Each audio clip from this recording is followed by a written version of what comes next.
guys, and the whole purpose of this live is to give an update on the things that are happening in the Middle East right now with the new conflict that is pretty much escalating very rapidly. Last night, as I was getting ready for bed, around 11 o'clock, we had another sortie of missiles flying overhead. So that was pretty interesting because, now it was nighttime and you can really see the fireworks going off, more than fireworks. But still able to sleep. So lots of bangs and pops going off today as well. But let's go over the events of the past, I guess, about 30 hours now, and see where we sit. So some of the times that I'm going to be referring to are Eastern Standard Time from the East Coast of the U.S. So the OODA loop, basically the Observe, Orient, Decide, and Act, was initiated by the U.S. and Israel simultaneously. So the 0-hour strike was approximately 900 sorties and missile launches initiated under Operation Epic Fury. The primary targets were the hardened enrichment facilities at Fordo and the IRGC's underground missile cities. Basically, the Iranians store a lot of their missiles in underground networks, tunnels, and whatnot, so that they don't get, hopefully they don't get bombed, but obviously that's going to make them a target as well. So Trump's digital salvo at 2 o'clock Eastern Standard Time, the president bypassed the traditional press corps, posting a Truth Social video that served both as a declaration of war and a psychological operation. He effectively greenlit a regime decapitation policy, which is a radical departure from the containment doctrines of the last decade or a couple decades. From 4 a.m. to 7 a.m., while the U.S. forces focused on capability degradation, basically destroying radar and air defenses, the Israeli Air Force executed Operation Lion's Roar. The target was the supreme leader of Iran, the Ayatollah, and precision-guided munitions struck the high-security compound in Tehran. Intelligence suggests a bunker buster sequence was used. The fallout from that was silence, basically, from Tehran. But we now know that in this particular attack, the Ayatollah Ali Khamenei, the defense minister Amir Nazirzadeh, and the IRGC commander Mohammed Pakpour were neutralized. So the Iranian state was effectively rendered headless in 3 hours of the first wave of this attack. 8 o'clock to 12 o'clock was the retaliation wave. Iran's decentralized dead hand protocols took over. So with all the higher ups basically gone, you've got the junior commanders that are now taking over, and you get this asymmetric saturation. So Iran launched 300 munitions. They used older generation scrap drones to exhaust the PAC-3 and Iron Dome interceptor stock. With the Gulf expansion of this conflict, it kind of spilled across the water. So I first heard the interceptors here in the Middle East around noon yesterday, and missiles targeted the Al-Udeid U.S. base, Air Force base here in Qatar in the Middle East, and then the 5th Fleet headquarters here in Bahrain. So most were intercepted, but the volume indicated a saturation to strike tactic. 1 o'clock to 5 o'clock in the afternoon was the maritime stranglehold. This is where the energy sector, which is my world, was kind of fractured. So the Hormuz closure, the IRGC issued VHF radio broadcasts. No ship is allowed to pass the Strait of Hormuz, and this wasn't a bluff. They began mining the choke point and using shore-to-ship missiles to deter any hulls.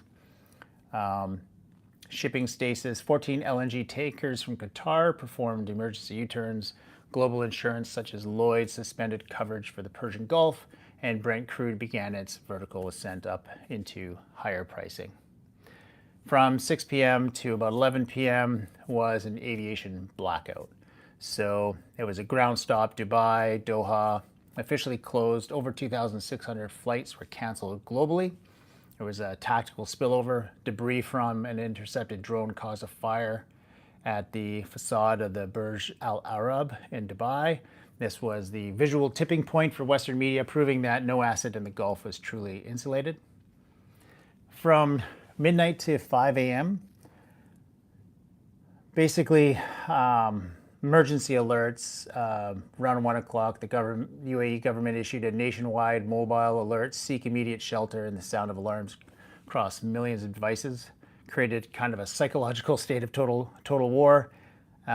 And then there was confirmation. Iranian state media finally broke its silence, confirming the death of Khamenei, and they have declared 40 days of mourning and promised a ferocious offensive in response. So if you're thinking that this was the end, Khamenei is dead, you know, there's still hundreds of thousands of IRGC members that are going to want to see this conflict continue. From a purely strategic standpoint, the U.S. Israeli coalition has achieved escalation dominance, but they have triggered systemic cascading failure in the global economy. So by killing Khamenei, the coalition has removed the only individual that was capable of ordering a ceasefire. So now we're dealing with an IRGC that is basically fractured and localized and operating on vengeance protocols rather than strategic logic. We have an energy vortex, if you will, where the closure of the Strait of Hormuz combined with the suspension of Qatari LNG creates a supply vacuum that the one big beautiful act, if you recall, the U.S. domestic drilling, cannot fill for months. So Europe and Asia are now in a bidding war for the remaining global supply. You can imagine if no oil or limited oil and natural gas are going to come out of this Middle East region, it's going to really affect markets. So Russia and China have remained kinetically silent, but diplomatically aggressive, with Russia is likely providing targeting as a service to Iranian remnants, while China is preparing to offer a yuan-based reconstruction plan for the Gulf states once they tire of being American targets.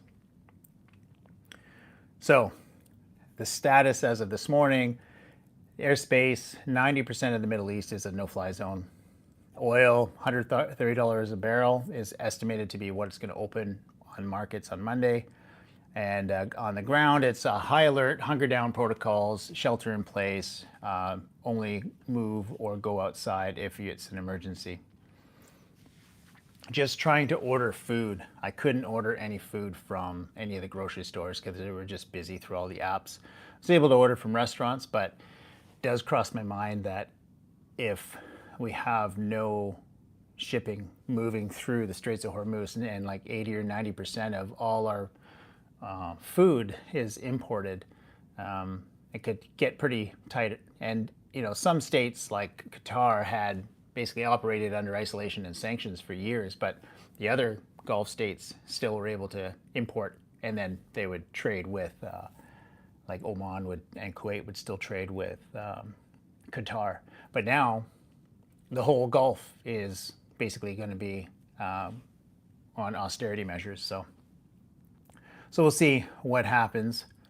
So to analyze the current operations a little further, we've got a little bit of a strategic divergence from what we've seen in the past from the Americans. If you recall, the past couple decades since 9/11 is basically the forever wars, right? But they failed because they attempted to hold land among a population that was either indifferent or hostile. So Trump's strategy in 2026 focuses on functional neutralization.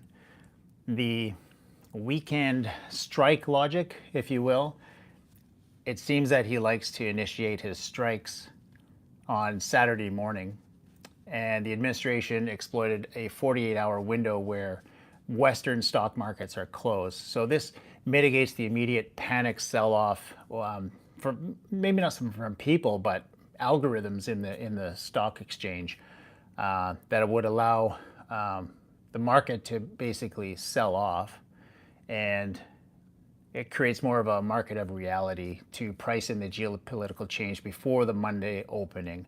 So this is kind of a cold, calculated move to prioritize domestic economic stability over the shock and awe media cycle. We also have decapitation efficiency, unlike the years-long hunt for Saddam Hussein or the stalemates with Bashar Assad. The 2026 strikes in Khamenei's compound and on the simultaneous capture neutralization of Maduro in Venezuela shows a preference for direct apex targeting. So the civilian casualty count remains statistically lower because the munitions are not carpet bombing cities, but liquefying command bunkers with 2,000-pound GBU 72s.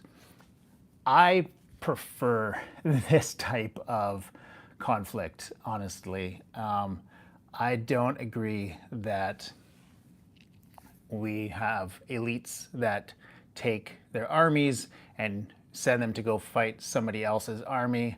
I think when elites have problems with each other, go take out the other elite. It's one or two people rather than 100,000 regular folks that just want to see their families prosper and have a good job and have a good life.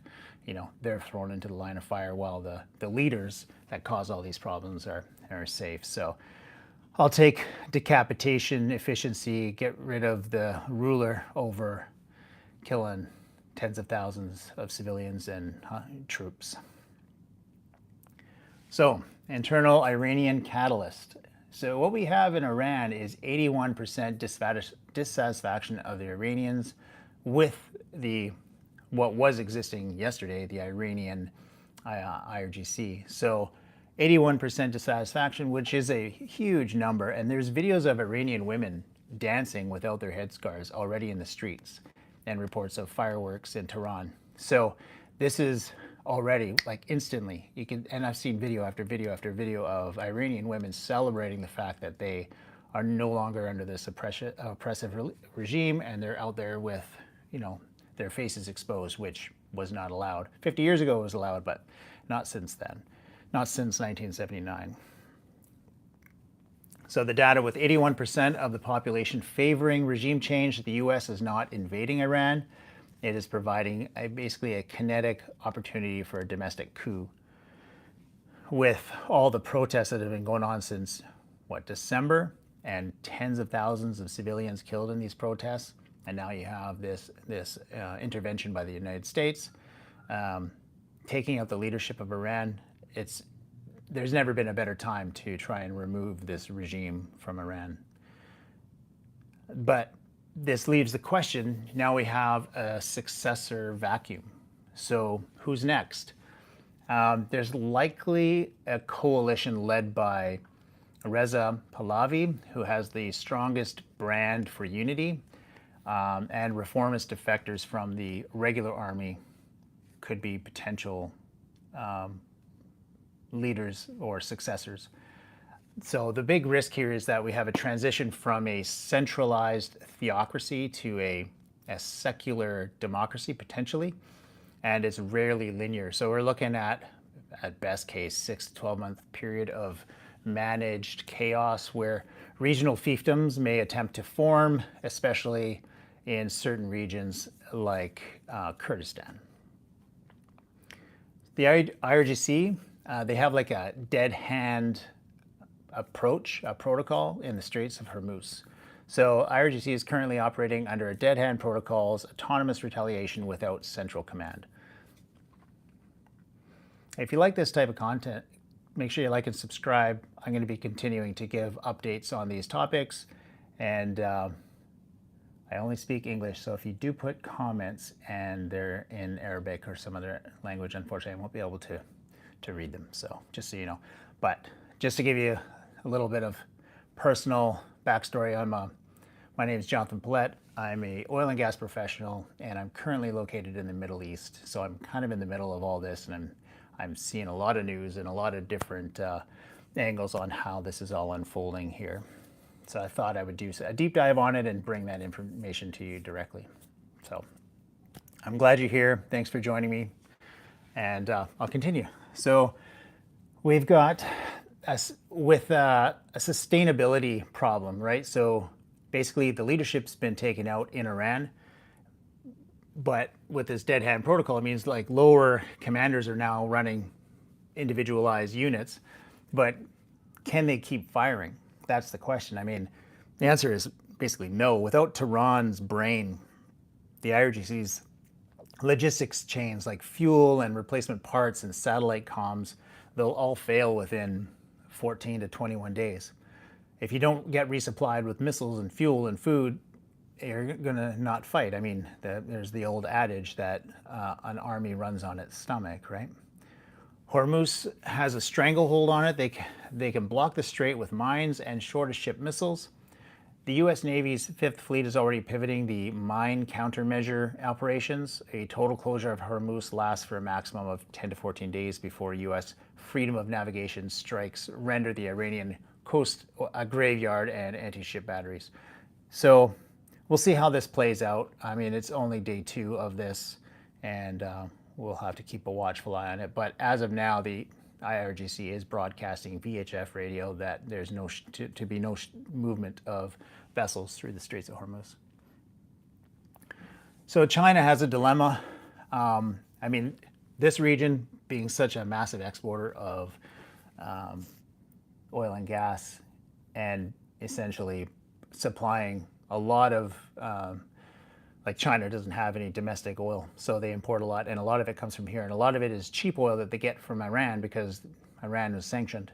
So Beijing, China is the primary loser in a Middle East war, obviously aside from Iran.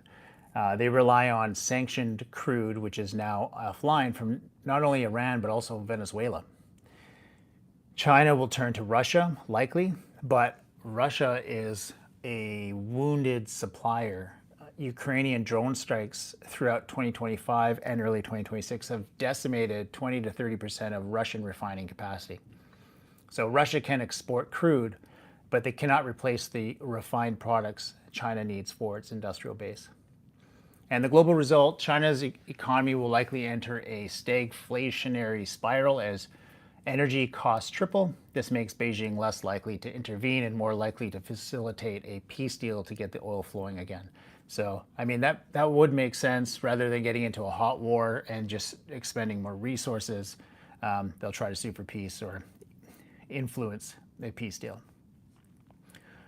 From a macroeconomic fallout, there's inflation and austerity to consider. So if the Straits of Hormuz close for more than 72 hours, the just-in-time global supply chains break down. Expect to see U.S. inflation of 15 to 20% spikes in fuel and transport costs by mid-March, and the U.S. dollar may actually strengthen as a safe haven, but its domestic purchasing power will pretty much crater. There'll be Gulf austerity measures. This is, of course, if there's a sustained Straits of Hormuz closure.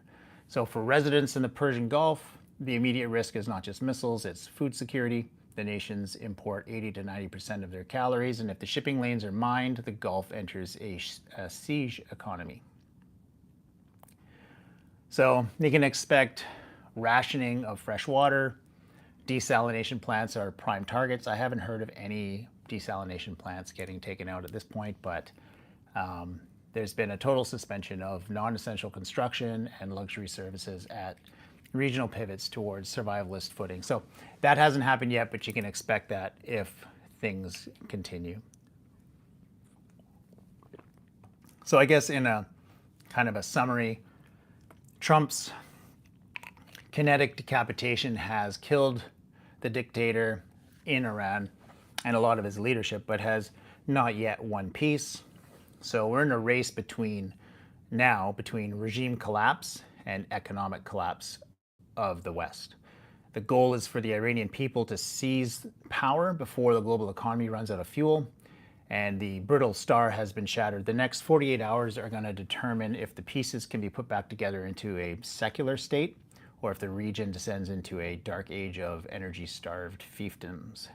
So it's going to be very Very interesting to see how this unfolds. So make sure you like and subscribe so I can continue to bring you updates. So let's continue. We've got kind of a thesis of this kinetic decapitation doctrine. The 2026 strategy marks a very definitive end of what they call the Powell doctrine. Its overwhelming ground force was the Powell doctrine, and the Obama drone doctrine, where it was like remote attrition, where thousands of drones basically bombing and a lot of collateral damage. But Trump's current campaign operates on a kinetic decapitation strategy. So unlike the 2003 Iraq invasion, which dismantled the state and killed the leader, Epic Fury neutralized the leader to preserve the state. And by targeting the IRGC's apex and the cleric nervous system while leaving the Artesh, the regular non-ideological military, largely intact, the U.S. has created a vacuum that the traditional military is designed to fill. So we could see traditional, because there's two different militaries, the IRGC and the traditional military in Iran. So there's two different factions. Obviously, the IRGC had control up until yesterday. And then there's the decision to strike on a Saturday, which is a economic information warfare tactic to prevent market volatility. So we have this Artesh pivot. So the regular military, historically marginalized by the IRGC, is being engaged as the stabilizing sovereign. Reports of Artesh generals refusing to fire on protesters in Isfahan suggest the flip has already happened. So that's amazing news. It's a big difference than a month back. The traditional council. So architecture centers on a secular technocratic council. Possible candidates are Reza Pahlavi. He serves as the unity symbol, the king as a figurehead model, but the actual governance will likely fall to a coalition of exiled economists and internal defectors, men like the former reformist ministers who had been sidelined for a decade or so. And then in terms of the Middle East air defense, this is the NATO of the East. By integrating a post-clerical Iran into the existing radar and missile defense grid of the Abraham Accords, Israel, UAE, and Saudi, the U.S. creates a seamless iron shield from the Mediterranean to the Hindu Kush. So yeah, it's a big change if Iran is taken out of the picture. There's, as of this afternoon, there were still sustained attacks across Qatar and UAE. This is sustainable for 10 to 14 days without the central command in Tehran to coordinate satellite targeting and fuel logistics. And these sites become more and more isolated, like little islands, once their preload magazines are dry and they cannot be replenished. We've already seen some strange drone strikes, like hotels in Dubai and airports, Kuwait and Dubai, Bahrain. I think an apartment complex was hit there. So these are not military targets, unless they had some intelligence that there was military targets. It is either military hardware that is not being guided properly, or they had bad intel.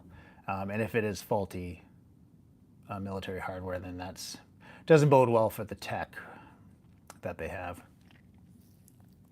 So the Navy's mine countermeasures are already deployed. We estimate a 72-hour window for a safe corridor and a 10-day window for total maritime clearance. So hopefully that happens where we don't have sustained closure of the Straits of Hormuz. Beijing in China is currently in a state of energy paralysis. They relied on a gray market oil from Iran and Maduro's Venezuela. With all the Iranian leadership gone, China's 2026 industrial quota is going to be unmeetable. So it'll be interesting to see what happens to their economy. And it's unlikely that Russia can fill the gap. Kind of the hour by hour, I guess, overview of this is that the Operation Epic Fury began 1 a.m. Eastern Time.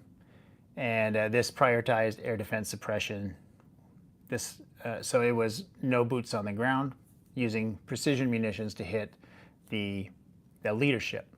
By 3 o'clock, the supreme leader was dead, and they continued bombing throughout the day.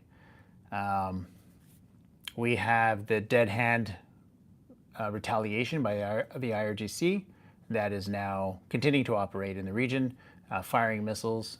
And I've heard of some damage to the Al-Udeid air base in Qatar, but I haven't heard much of other military assets that have been struck. There's been, from vessel tracking, we've got 14 LNG tankers that have turned around from passing through the Straits of Hormuz. So you can imagine that that could lead to serious problems from whoever the buyer of that natural gas was. And we'll see what happens as the markets open tomorrow. Could be some wild, hopefully you bought energy stock or any kind of ETF in oil or gas, because that's going to be worth a lot of money by tomorrow. Yeah, and then we have Iran. Like, just because I'm an energy guy, I live and work in the Middle East as an oil and gas professional. I'm always interested to see what happens with the oil economy. And Iran produces 3.3 million barrels per day and holds 200 million barrels in floating storage. So the China stock, 90% of Iranian exports went to China. So 3.3 million barrels, 90% of that went to China, and that's not going to happen likely in the short term anyways, very much, because the Straits of Hormuz are closed. And we just don't think that, well, we don't know when that is going to be back up and running properly. So with the Karg Island offline and the Hormuz mine, China just lost 4.5% of global supply instantly. Russia's inability to deal with this, Beijing will look to Moscow, but Russia is what they call a paper tiger supplier. Ukrainian drones have, throughout 2025, have basically decimated their refining abilities. And the voluntary 8 OPEC plus emergency, led by Saudi, will meet, and I think they already met today. So we can expect emergency output of about 548,000 barrels a day to break the $100 price ceiling before it starts, because we're expecting to see oil. I'm an oil and gas professional. I've worked in the drilling rigs. I've worked as a consultant for operators. So the successor will likely not be a cleric. It's going to be a Reza Pahlavi or the prime minister drawn from the Artesh leadership. We'll see how that works out. And as of 1 o'clock today, the maritime traffic through the Straits of Hormuz slowed basically to a standstill. So the waterway there is not physically blocked in any traditional sense.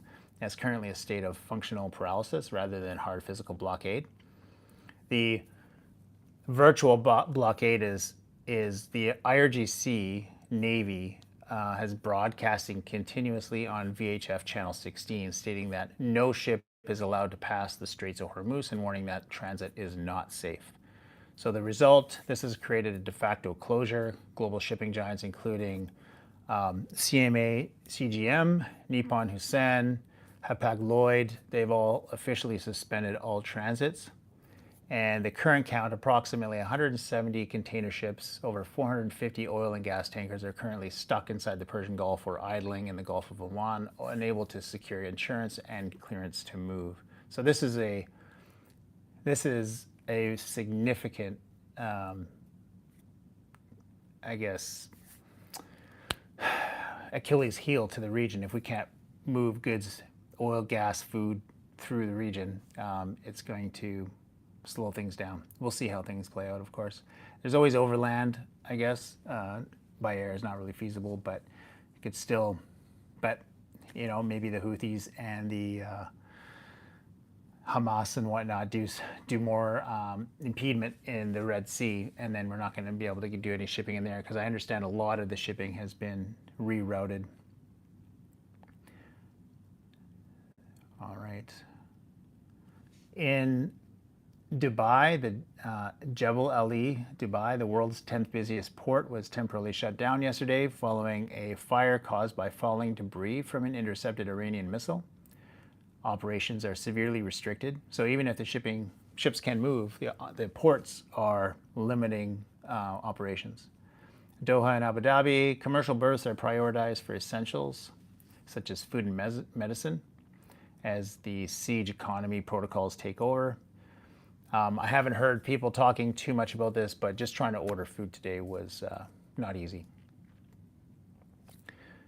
So Saudi and the UAE are maxing out the east-west pipeline to move crude to the Red Sea. And the U.S. Fifth Fleet has issued a 30 nautical mile safety buffer around all military assets. If the U.S. Navy initiates its mine countermeasure, MCM sweeps, we may see protected convoy systems established by March 5th or 4th or 5th. The current outlook is that the U.S. Navy clears the IRGC's dead hand anti-ship batteries along the coast and confirms the absence of tethered mines. Those are basically mines that are, they're anchored to the seafloor, but they're floating and you don't know they're there, and you drive over them and they explode and detonate on your hull. So the Straits remains a ghost corridor for the global energy market. This means 20% of the world's daily supply is effectively trapped behind a wall of kinetic risk. So we'll see how this plays out, and hopefully it's resolved soon. Israel launched a fresh wave of strikes at 2 o'clock today, targeting the IRGC's mobile ballistic launchers in western Iran and hardened facilities in Tehran. There was loud explosions were reported over Dubai, Doha, and Manama within the last 4 hours. From Dubai, debris from an intercepted drone caused a significant fire at the Jebel Ali port. In Abu Dhabi, the UAE Minister of Interior issued an emergency seek immediate shelter alert to all mobile devices today as air defense engaged in massive drone swarms. It was 137 missiles and 209 drones reported. So that's not a small attack. That is a lot of munitions. And Oman was targeted. For the first time, Oman, which is like the Switzerland of the Middle East, they're a neutral mediator. They were struck. Drones hit the port of Dakham, injuring foreign workers and striking near fuel storage tanks. So the Iranians are really going all out with retaliation. From a east-west corridor aviation perspective, Dubai International, Doha, and Abu Dhabi are effectively closed to commercial arrivals. Over 716 flights were canceled today alone, following 1,800 flights yesterday. Major carriers like Emirates, Qatar Airways, Etihad, and Air India have grounded all westbound and regional services. And a new notice of airmen has extended the closure of Iranian airspace until at least 8:30 on March 3rd. So don't expect anything to open up before then. We have what's called the Skylight incident. A Palo-flagged tanker, the Skylight, was struck by an Iranian drone 5 nautical miles north of Qasab, Oman today. 4 crew members were injured, and the vessel is currently adrift. So that is very new news, and we'll have to see how that story develops. I'm not sure what they were carrying, but it's a tanker, so I would assume that they're hauling oil. And AIS data, which is like the marine shipping movement data, shows a 70% drop in vessel traffic through the strait. Major lines have ordered all hulls inside the Gulf to take shelter and have rerouted upcoming traffic around the Cape of Good Hope, which means basically around Africa. So you can imagine the cost of goods is going to increase significantly. I guess to summarize this, the U.S. and Israel have successfully utilized escalation dominance by killing the apex of the Iranian regime. However, the IRGC remnants are utilizing a scorched Gulf strategy. If Iran cannot export oil, no one in the GCC will. So we'll see how that, what happens in the next couple of days. Brent crude estimated to be 120. Again, markets are closed, so it's really hard to say, but expect vertical movement towards maybe 150. If the Jebel Ali or Ras Tanura take direct hits, which they haven't yet, but if they do, you could expect significant increases in the price of oil. Regional food is a high risk concern. Gulf states are pivoting to siege economy protocols, and food rationing is being discussed. IRGC power is fragmented. We've got the dead hand protocols are in fact, and local commanders are acting without Tehran's oversight. So that's all I have for you today. Happy to have any questions if you have any questions. Again, I can only take questions in English.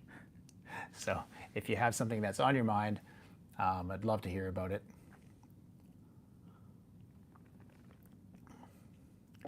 But this has been fun. And again, I've been hearing munitions go off all day long here. To my knowledge, they've mostly been intercepted with a few that have gotten through. And it's looking pretty bleak. Everything's on shutdown. Everybody's in a shelter-in-place mode at the moment. And there's a whole lot of uncertainty. We've pushed back crew changes because obviously there's no flights in or out. Just, trying to keep people indoors and safe so that they're not getting struck by falling debris from missiles that are being taken out or drones that are being taken out by these interceptors. I do feel, though, that it's unfortunate, but at the same time, the reaction that I'm seeing from a lot of Iranians is nothing but positive. And if this is what the Iranian people have been hoping for, well, I hope it works out for the best, because right now there's a whole lot of hope from what I'm seeing of the Iranian people. And it's all going to hinge now on whether or not the government that is the successor to Khamenei, is a good leader and for the people, or if we just get another dictator that's just a brutal regime and punishes the people through force rather than through love. So we'll see what happens here, and I hope the Iranian people all the best. And apparently this is your time to rise up and take your country back. So I wish you success in that. To my knowledge, Dubai airport is still closed, yes. And a lot of people are trapped there. So I can search that. But yeah, to my knowledge, it's a no-fly zone throughout the Gulf, except for military purposes. Nobody knows. I mean, Dubai airport was damaged by falling debris from a drone strike, so it's hard to say when they're going to open. It could be a day, it could be a week, it could be a month. I mean, it's really hard to say. Even if they do decide to open up these airports, you'd have to have airlines willing to bring in their flights. So they would have to have certainty that they're not going to get. We can hear more explosions right now. So it's still actively ongoing. We're still seeing attacks from Iran, and we're getting close to Iftar here. This is the holy month of Ramadan, where people are fasting during the day, and they're going to be breaking their fast in about an hour or so. But even leading up to that, yesterday, during that time, there were missiles coming in. So unfortunately, I'm not at liberty to say exactly where I am. I'm just in the Middle East, and that's just for security purposes. So I'm doing good, though. Things seem to be okay. It's not ideal, but I don't feel that I am personally a strategic target. I'm not a high value target. So it'd have to be an errant missile that's going to come my way, or debris that, you know, catches me while I'm outside and, you know, exposed. So I'm not entirely concerned for myself yet. However, if this gets drawn out into a month-long or longer, and we start to see severe supply chain issues for food and water, then I think it's going to become very, very difficult for everybody, because we're going to be on rationing, and if we can't get flights, we can't get out of the country. So we'll see how that plays out, how we're going to get out of the country in the event that happens. My hope is that the people that started this, the Israelis and the Americans, have some form of plan other than just hoping that the Iranian people are going to rise up and take their country back.